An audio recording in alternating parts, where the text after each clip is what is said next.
ही अशैक्षणिक कामं म्हटली की शासनाला वेठीस धरण्यासारखा पहिला घटक जो कोणता दिसतो तो म्हणजे शिक्षक. म्हणजे त्या कळपात चाललेल्या मेंढरासारखं आहे. मेंढरासारखी त्यांची अवस्था ते करतात. यांना कुठेही हाका, मुकी बिचारी कुणी हाका, प्रशासकीय अधिकारी ऐकतील ते अधिकारी कसे. मोदी सर नेहमी म्हणायचे की या देशामध्ये डेमोक्रेसी नाहीये तर ब्युरोक्रेसी आहे. लोकप्रतिनिधींचं हे अधिकारीही ऐकत नाही, बरोबर आहे. मंत्र्यांचं सचिव ऐकत नाही. एकीकडे संस्था चालकांचा वचक असतो, दुसरीकडे शासनाचा वचक असतो. आज जी परिस्थिती आहे सेन्सेक्सच्या बाबतीत म्हणाल किंवा बीएलओच्या ज्या ड्युट्या असतील त्याच्या संदर्भामध्ये, ही प्रशासकीय अधिकाऱ्यांची हुकुमशाही चालली असं दिसत नाही का?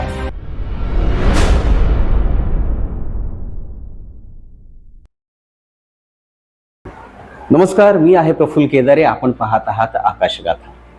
सध्या देश जो आहे तो मतदार याद्यांचं पुनर्निरीक्षण आणि जनगणना या दोन विषयांनी पूर्ण धुंडाळून निघालेला आहे. महाराष्ट्र राज्याचा आपण जर विचार करू तर स्थानिक स्वराज्य संस्थांवरती जबाबदारी दिलेली आहे की हे काम करून घ्यायचं, आणि याच्यासाठी मनुष्यबळाचा जो वापर मोठ्या प्रमाणात केला जातोय तो शासकीय कर्मचाऱ्यांसोबत अधिकांश संख्येने ज्याच्यामध्ये समावेश आहे तो म्हणजे शिक्षक वर्ग. तर आज शिक्षक जे आहेत ते वेठबिगाराप्रमाणे काम करतात की काय, अशी परिस्थिती निर्माण झालेली आहे. रोज माध्यमांमधून, वर्तमानपत्रांमधून वेगवेगळे विषय समोर येतात. तेव्हा महाराष्ट्र राज्य शिक्षण क्रांती संघटनेसारखी जी शिक्षकांना न्याय देणारी संघटना आहे ती कुठेतरी आवाज उठवते. माझ्या सोबत आहे या सगळ्या एकंदरीत घटनेवर प्रकाश टाकण्यासाठी याच संघटनेचे महाराष्ट्राचे अध्यक्ष सुधीर घागरजी. सुधीरजी नमस्कार, खूप खूप स्वागत आहे या चर्चेत. नमस्कार, धन्यवाद. तुम्ही स्वतः शिक्षकांचे नेते आहात, शिक्षक आहात. गेली एवढ्या वर्षांपासूनचा अनुभव आहे. म्हणजे आदरणीय मोते सरांचं नाव घेतलं की शिक्षकांचा एक खंबीर नेता म्हणून पाहिलं जातं, त्याचे मानसपुत्र म्हणून तुमच्याकडे पाहिलं जात आहे. मध्यंतरीच्या काळात बराचसा काळ लोटलाय, पण शिक्षकांचे हाल अपेक्षा बदलल्यात का तेच आहे अजून? मोती सरांच्या काळामधल्या समस्या या वेगळ्या होत्या आणि आताच्या समस्या या वेगळ्या आहेत. काही समस्या या सामायिक आहेत, जसे की अशैक्षणिक कामं ही तेव्हाही दिली जायची. मोती सर आपल्या पद्धतीने शासनामार्फत दबाव तंत्र वापर करून शिक्षकांना यातून कार्यमुक्त करण्याचा प्रयत्न करायचे, परंतु प्रशासकीय अधिकारी ऐकतील ते अधिकारी कसे. मोती सर नेहमी म्हणायचे की या देशामध्ये डेमोक्रेसी नाहीये तर ब्युरोक्रेसी आहे. म्हणजे म्हणायला आपल्याला असं वाटतं की लोकशाही आहे, परंतु लोकप्रतिनिधींचं हे अधिकारीही ऐकत नाहीत, बरोबर आहे, मंत्र्यांचं सचिव ऐकत नाहीत. त्याच्यामुळे ही खऱ्या अर्थाने या देशामध्ये नोकरशाही आहे. आणि ही अशैक्षणिक कामं म्हटली की शासनाला वेठीस धरण्यासारखा पहिला घटक जो कोणता दिसतो तो म्हणजे शिक्षक. म्हणजे त्या कळपात चाललेल्या मेंढरासारखं आहे. मेंढरासारखी त्यांची अवस्था ते करतात. यांना कुठेही हाका, मुकी बिचारी कुणी हाका, अशा पद्धतीची शिक्षकांची पहिल्यापासून आहे. आणि शिक्षकांकडनं म्हणजे जसं डॉक्टर तुम्ही सुद्धा, तसं शिक्षकांनी काही करायचं नाही. त्यांना ही 24 तास आचारसंहिताच असते, अशा पद्धतीने त्यांनी वागायचं असतं आणि शिक्षक तशा पद्धतीनेच वागतात. परंतु मगाशी म्हटल्याप्रमाणे मुकी बिचारी जसे आहेत, तर कुठलंही काम आलं शासनाकडे की मग कोणाला सांगायचं तर त्यांच्या डोळ्यासमोर पहिला घटक दिसतो तो म्हणजे शिक्षक. बरोबर आहे. आणि या त्यांच्या दडपशाहीमुळे किंवा मनमानीमुळे, एकाधिकारशाहीमुळे मोते सर अनेक वेळा कोर्टात गेलेले आहेत. निश्चितच. आता तुम्ही जसं उल्लेख केला की लोकशाही नामशेष होत चालली शिक्षकांच्या बाबतीत, तरी म्हणूया आपण एकीकडे संस्था चालकांचा वचक असतो, दुसरीकडे शासनाचा वचक असतो. आज जी परिस्थिती आहे सेन्सेक्सच्या बाबतीत म्हणाल किंवा बीएलओच्या ज्या ड्युट्या असतील त्याच्या संदर्भामध्ये, ही प्रशासकीय अधिकाऱ्यांची हुकुमशाही चालली असं दिसत नाही का? म्हणजे छोट्या छोट्या कारणांवरनं अपमानित करणं किंवा त्यांच्यावर गुन्हे दाखल करण्याच्या धमक्या देणं, नोटिसा बजावणं, हे एकंदरीत कसं बघता या दडपशाहीकडे? स्पष्टपणे उदाहरण देतो. ठाणे महापालिकेतील एक अधिकारी या बीएलओ साठी तयार केलेल्या ग्रुपमध्ये शिक्षकांना लाजा वाटत नाहीत किंवा शिक्षक हरामखोर आहेत अशा पद्धतीचे शब्द त्यांनी शिक्षकांसाठी वापरलेले आहेत. हा अधिकारी आहे, या अधिकाऱ्याला शिक्षकांनी शिकवलं नाही का? त्याचे शिक्षक काय निर्लज्ज होते की हरामखोर होते? कोणता शिक्षक हरामखोर आहे? हरामखोर या शब्दाचा अर्थ काय? फुकटची कमाई करणार. बरोबर, हे फुकटची कमाई खातात. शिक्षक हा एकमेव घटक जगामध्ये, देशामध्ये आपला राहिलेला आहे की त्याला एकही रुपया हरामाचा खाता येत नाही. आणि अशा शिक्षकांबद्दल हे हरामखोर शब्द वापरतात. म्हणजे यांना कोणाचा अंकुशच राहिलेला थोडं नाही. पत्रकारितेचं स्वातंत्र्य घेऊन मी पण एक मुद्दा याला जोडतो की अंबरनाथ तालुक्याचे तहसीलदार आहेत पुरी म्हणून, त्यांच्या देखील अशा अनेक तक्रारी आहे. म्हणजे महिला शिक्षकांना सरळ गेट आउट म्हणणं, त्यांच्या लाजा काढणं, त्यांना आरेरावी बोलणं, भर सभेमध्ये अपमानित करणं, त्यांची जेन्युन कारणं असतील. म्हणजे एका शिक्षकाचं डोळ्याचं ऑपरेशन झालंय पण तरी देखील त्याला कुठली मुभा द्यायची नाही. म्हणजे तुम्ही जसं म्हणाल की यांना कुठल्या शिक्षकाने शिकवलेलं नाहीये का, हो. की हे कुठल्या राक्षसांच्या शाळेत शिकलेले आहेत का? हो. तर अशा अधिकाऱ्यांना व्यसन कोण घालणार यांना? उल्हासनगर अंबरनाथ परिसरामध्ये सर्वात प्रथम FIR दाखल करण्याचं काम सुरू झालं. हो. आणि आता एखादा शिक्षक बदलापूरला राहतोय पण त्याची शाळा उल्हासनगरला आहे, तर उल्हासनगरचा काही भाग हा अंबरनाथ विधानसभा कार्यक्षेत्रात येतो. बरोबर. म्हणून बदलापूरच्या किंवा मुरबाडच्या शिक्षकाला उल्हासनगरचं काम दिलं जातं. त्याला बिचारायला तिथली काहीच माहिती नसते भौगोलिक, त्याला ते ॲड्रेस शोधत फिरावं लागतं. म्हणून आम्ही आमच्या शिक्षण क्रांती संघटनेचे गवळी सर, नरवाडे सर, असे गोसावी सर, आम्ही सगळी मंडळी तिथल्या तहसीलदारांना भेटायला गेलो. प्रथमतः तर त्यांचे सहाय्यक होते ज्यांनी नोटिसा बजावल्या होत्या त्यांच्या मार्फत गेलो. परंतु आम्हाला खूप वेळ वेटिंगला बसवलं. त्यांचे हेअरिंग चालू होत्या. या कायदेशीर बाबी आपण समजू शकतो. आम्हाला असं वाटलेलं की थोड्या वेळासाठी जाऊ, आपण जाईल आपला थोडा वेळ, परंतु तब्बल 2 तास आम्हाला तिथे वेटिंगला बसावं लागलं. 2 तासानंतर आम्हाला भेट मिळाली.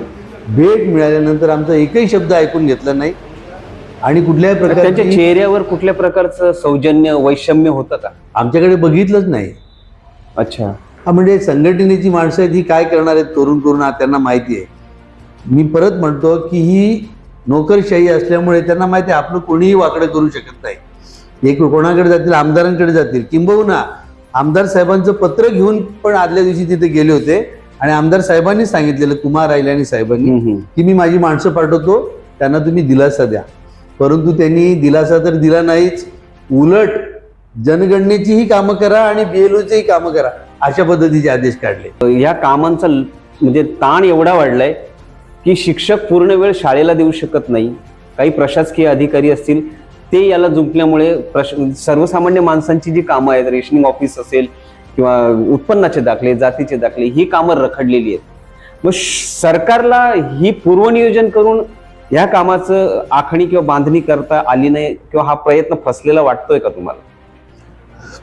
एकतर दशवार्षिक जनगणना होते, 2001ला झाली, 2011ला झाली, ती 21ला व्हायला पाहिजे होती, परंतु कोविडचा प्रादुर्भाव असल्या कारणाने जनगणनेची कामं त्यांनी तब्बल 5 वर्षे पुढे ढकलली.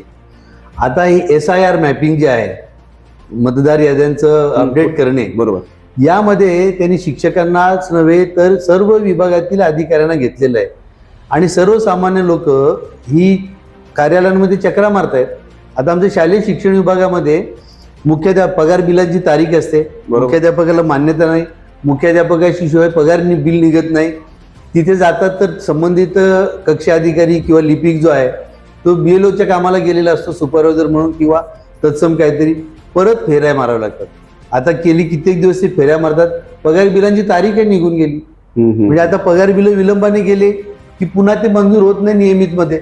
म्हणजे अशा छोट्या मोठ्या एवढ्या तांत्रिक अडचणी येतात, त्या शाळेच्या सर्व शिक्षकांना पेनल्टी भरावी लागणार, कारण त्यांची हाऊसिंग लोन असतात. हे सर्व जर शासनाला करायचं होतं तर त्यांनी एक विशिष्ट कालावधी निवडायला पाहिजे होता. आणि नेहमी ते आपल्याला जे धमक्या देतात शिक्षकांना की लोकप्रतिनिधित्व अधिनियम 1950 मधील नियम क्रमांक 32 अन्वये आपल्यावर FIR दाखल करण्यात येते. तर नियम क्रमांक 32 मध्ये त्यांनी अशा पद्धतीचे कर्मचारी नेमण्याचे यांना स्वातंत्र्य दिलेलं आहे, पण त्याच्यावर मर्यादा पण असतील ना. त्याच्यात मर्यादा आहे. वाजवी कारण असलेल्यांना त्याच्यातून मुभा देण्याचं त्यांनी दिलेलं आहे. बरोबर. उदाहरणार्थ आता स्तनदा माता आहेत किंवा एकल माता ज्यांना घरी कोणतरी आजारी आहे, सासूबाई सासरे, त्यांचं बघून शिक्षक हे 40 नंतर आता बघतोय आपण की काहींना हार्ट अटॅक आले, काहींचे मृत्यू देखील ओढावलेत, काहींचे ऑपरेशन झालेले आहेत, काहींना शुगरचे त्रास आहेत. अशा लोकांची पण दखल घेतली जात नाही, त्यांच्याकडे पण गांभीर्याने पाहिलं जातं. आता तुम्हाला फार क्वचित असे शिक्षक सापडतील की त्याला शुगर आणि बीपीची गोळी नाहीये. म्हणजे हा बदल झालेला आहे, जीवनशैली बदलली ना. मोते सरांच्या अगोदरचा काळ, तो काळ आणि हा काळ, याच्यामध्ये जीवनशैली बदललेली आहे. आणि त्यावेळी शिक्षकांना फक्त शाळेत जाऊन शिकवायचं, बरोबर. मुलांमध्ये आनंदाने राहायचं, आपला टॉपिक शिकवायचा, घरी यायचं, दुसऱ्या दिवशीचा पाठ्य घटकाचा अभ्यास करायचा आणि तो खूप फ्रेश असायचा मुलांमध्ये, तो त्या वर्गामध्ये तो किंग असायचा. आता यांनी पर्सनल नंबर सगळे जग जाहीर केलेले आहेत हो. बीएलओच्या, आणि बऱ्याचशा महिला आहेत. समाजामध्ये कशा प्रकारची माणसं असतात तुम्हाला माहिती आहे. मुद्दामून रात्री कोळसाळपणे रात्री 9ला 10ला बीएलओ मॅडमला फोन करायचा की आम्ही आता आलो कामावरनं, म्हणजे यांच्या सोयीनुसार त्या बीएलओ मॅडमनी 9 वाजता त्याच्या घरी फॉर्म घेऊन जायचे का? नाही. या गोष्टी सर सगळ्यांना दिसत आहेत, पण त्याच्यावर कोणीही ब्र शब्द काढायला तयार नाही. आज राज्यामध्ये 7 शिक्षक आमदार आहेत, 7 पदवीधर आमदार आहेत. त्याच मुद्द्याकडे तुमचं लक्ष वेधणार होतो हा, की त्यांनी ज्या पद्धतीने बुलंद आवाज करायला पाहिजे होता शिक्षकांचा, तेवढा होताना दिसत नाही. बोटावर मोजणे इतके 1-2 आमदार आहेत जे शिक्षकांच्या व्यथा म्हणतात, पण दुसरीकडे बंबगिरी आपल्याला बघायला मिळते की शिक्षकांच्या इतर कामांवर, फावल्या वेळांवर व्यक्तिगत टीका टिप्पणी करून गावातच शिक्षकांनी राहिलं पाहिजे अशा पद्धतीचं शिक्षकांबद्दल गरळ ओकली जाते. तर याच्याकडे कसं पाहता? माननीय आमदार प्रशांतजी बंब ते आम्हाला मास्तरडे वगैरे जरी म्हणत असले किंवा काही, तरी आम्हाला एक शिक्षक म्हणून आमच्यावर संस्कार आहेत. म्हणून मी म्हणतो माननीय आमदार प्रशांतजी बंब यांना सगळं जगामध्ये आलबेल चाललेलं दिसतंय. त्यांना फक्त शिक्षक काम चुकार दिसत आहेत. शिक्षकांच्या सुट्ट्या, शिक्षकांच्या रजा, शिक्षकांचे वेतन भत्ते याच गोष्टी त्यांना दिसत आहेत. बाकी सगळे अल्प वेतनावर काम करतायत, कुणालाही रजा मिळत नाहीत. बंब साहेबांना माझी विनंती की त्यांनी बाकीच्या विभागातील कर्मचाऱ्यांचाही आढावा घ्यावा. त्यांना कशा रजा मिळतात, किती रजा मिळतात, किती उपभोगतात. 5 days वीक असतो. शिक्षकांची दिवाळी सुट्टी आणि उन्हाळी सुट्टी तीही आता कुठल्याही कामाला उपयोगी पडत नाही. दिवाळी सुट्टी आणि उन्हाळी सुट्टी म्हटली की कुठली तरी अशैक्षणिक कामं किंवा प्रशिक्षण लावून ती सुट्टी देखील घालवली जाते. हे जे आमदार आहेत ते विधिमंडळामध्ये प्रश्न मांडतात आणि गप्प बसतात, एवढ्याने होत नाही. आमदार जर उपोषणाला बसले तर त्याचा एक वेगळा इम्पॅक्ट पडतो. त्यांना अशा पद्धतीने राबवून गल्ली बोळात फिरायला लावून शिक्षकांबद्दल जो समाजाच्या मनात आदर होता तोच नाहीसा झालेला आहे. बरोबर. हा शिक्षकांचे वेतन भत्ते आहेत ना, आता पूर्वीच्या काळी तर सगळेच गरीब होते. तेव्हा तलाठी पण गरीब होते, ग्रामसेवक पण गरीब होते, तहसीलदार पण एवढे काही फारसे श्रीमंत नव्हते. 4 चाकी वाहन म्हणा किंवा स्वतःचं घर म्हणा, हे सगळ्यांकडेच झालेलं आहे. मग फक्त शिक्षकांचंच का दिसून येतं हे मला एक उलगडत. या सगळ्या प्रक्रियेमध्ये तुम्हाला BLA म्हणून जे राजकीय पुढाऱ्यांचे प्रतिनिधी सोबत दिले त्यांची काही मदत होते का? ते त्यांच्या पद्धतीने कुठे काम करतात, त्यांच्यात आणि आमच्या BLO मध्ये काही समन्वय नाहीये. अच्छा. त्याच्यामुळे ती मतदार यादीचं पुनरीक्षण जे आहे किंवा ते अपडेशन आहे ते कुठल्या पद्धतीने करतात ते समजत नाही. प्रत्येक पक्षाचे हे करण्याऐवजी त्याने जर स्वतंत्र राजकीय पक्ष करतातच आहेत, त्याऐवजी जर त्यांनी एखाद्या NGO ला काम दिलं असतं, एजन्सीला काम दिलं असतं, एखादी जर ट्रान्सपरंट एजन्सी असेल, ट्रान्सपरन्सीसाठी आता चांगले सॉफ्टवेअर आपल्याला डेव्हलप करता येऊ शकतात की ज्याच्यामध्ये जी तुमची मतदार यादी आहे ती ट्रान्सपरंट एकदम अद्ययावत करता येऊ शकते. परंतु नक्की यामध्ये काय काम चालू आहे ते प्रत्यक्ष फील्डवर्क करणारे. तुमच्या संघटनेने काय आवाज उठवलाय, कोणाकोणाशी तुम्ही दाद मागण्याचा प्रयत्न केला? शिक्षण क्रांती संघटनेने या सर्व अशैक्षणिक कामांबद्दलचा अभ्यास केला. जसे मागच्या लोकसभा निवडणुका लागल्या त्यामध्ये भारतीय निर्वाचन आयोगाने जे परिपत्रक काढलं होतं त्यातून कोणत्या घटकांना वगळायचं हे स्पष्टपणे नमूद केलं होतं. त्याच्यामध्ये दिव्यांगांना वगळायचं होतं, बरोबर, सेवानिवृत्तीला ज्यांना 6 महिने बाकी त्यांना वगळायचं होतं, स्तनदा मातांना वगळायचं होतं, गंभीर आजार, दुर्धर आजार, गंभीर आजार ज्यांना आहेत त्यांना वगळायचं होतं. असे एकूण 5 घटकांना वगळायचं होतं. आणि आम्ही तिथे जाऊन सांगायचो, परंतु ते ऐकून घ्यायला तयार नसायचे. मग शेवटी आम्हाला न्यायालयात जावं लागलं. आमची 85-58 नंबरची याचिका होती मुंबई उच्च न्यायालयामध्ये. त्यांनी निर्णय दिला की यांना या भारतीय निर्वाचन आयोगाच्या सर्क्युलरप्रमाणे या खालील घटकांना वगळण्यात यावे. आणि तेव्हापासून मग त्यांनी त्यावेळेस ठाण्याचे कलेक्टर अशोक शिंगारे साहेब होते, त्यांनी त्या वगळण्याच्या ऑर्डर्स काढायला लावल्या. आता देखील आम्ही बघितलं की लोकप्रतिनिधींमार्फत काय होतं का.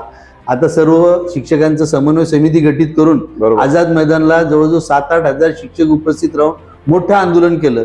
त्याचा 0 परिणाम झालेला आहे. सरकारवर काहीच परिणाम झालेला नाही. आणि म्हणून आम्ही आता पुन्हा रीट पिटिशन या BLO वर जे गुन्हे दाखल करतायत, कोणाचं कारण वाजवी आहे हे जाणून न घेता सरसकट झुंपत आहेत, त्या विरुद्ध आम्ही रीट याचिका दाखल केलेली आहे.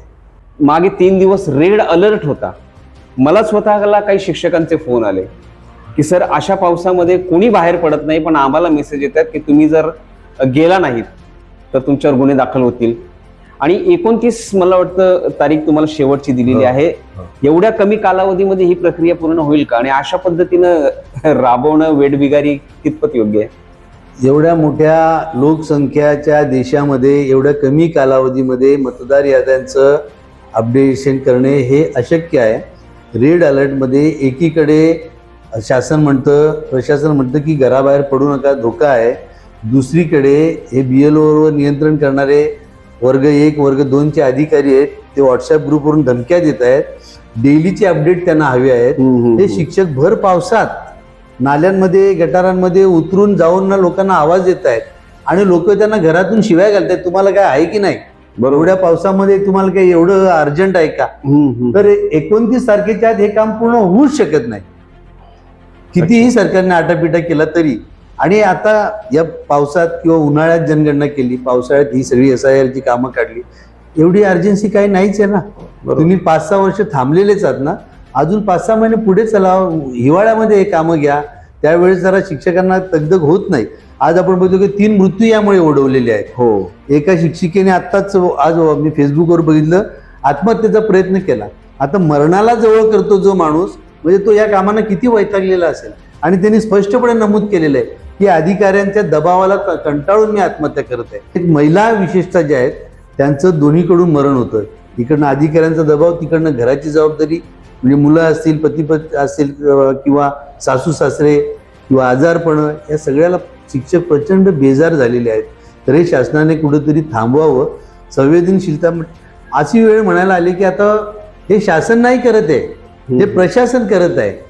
मी पुन्हा त्या जिथे आपण सुरुवात केली होती तिथंच म्हणतो, बरोबर, म्हणजे शासनाला कोणी जुमानत नाहीये, प्रशासनाची एकाधिकारशाही चाललेली आहे. सरकारने खरं तर प्रशासकीय अधिकाऱ्यांवर नियंत्रण आणून कायद्याच्या चौकटीत राहून गोडी गुलाबीनं शिक्षकांकडनं हे काम करून घेतलं पाहिजे. तर खऱ्या अर्थानं राष्ट्रकर्म करताना शिक्षकांना देखील अभिमान वाटेल. अन्यथा ही बळजबरी, ही मनमानी त्यांच्या काळजात, त्यांच्या मनात, त्यांच्या मेंदूमध्ये कायमची कोरली राहील. सर, तुमचं मी अत्यंत मनापासून धन्यवाद व्यक्त करतो की परखड मतं व्यक्त केलीत. अपेक्षा करतो की तुमच्या या आक्रोशातनं, संतापातनं तरी काही प्रशासकीय अधिकाऱ्यांना थोडंफार तरी सौजन्य आणि वैषम्य वाटेल.